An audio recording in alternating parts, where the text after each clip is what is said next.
On Capitol Hill, the focus was on video games, amid complaints that some of them promote the very thing that most people are trying to prevent.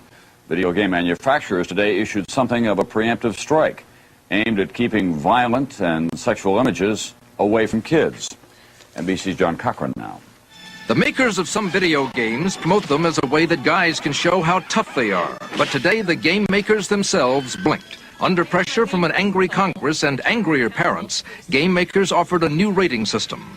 GA for general audiences, all ages. MA13, okay for teens, but not younger kids. And MA17 for 17-year-olds and older. The timing of the peace offering was no accident. Just an hour later, the Senate began hearings on new legislation to prevent violent games from reaching kids. Senators were especially appalled by a game where a scantily clad woman is tortured.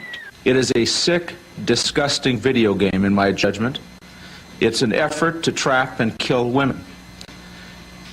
Shame on people that produce that trash. It's child abuse, in my judgment. The maker of the game says players can protect the victimized woman by winning the game. Your job as the player is to identify the villains and to trap them. Game makers admit ratings won't work unless stores and arcades enforce the new rules. We can sit here all day and talk about morals, but the reality of the business world out there, and unfortunately in many cases, is driven by economics. Some makers say playing games with simulated violence may actually help some teenagers who can release pent-up feelings, a theory other witnesses disputed. How would you like to have a teenage daughter go out on a date with someone who's just watched or played 3 hours of that game?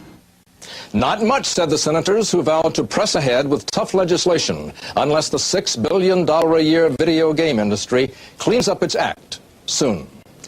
John Cochran, NBC News, Washington.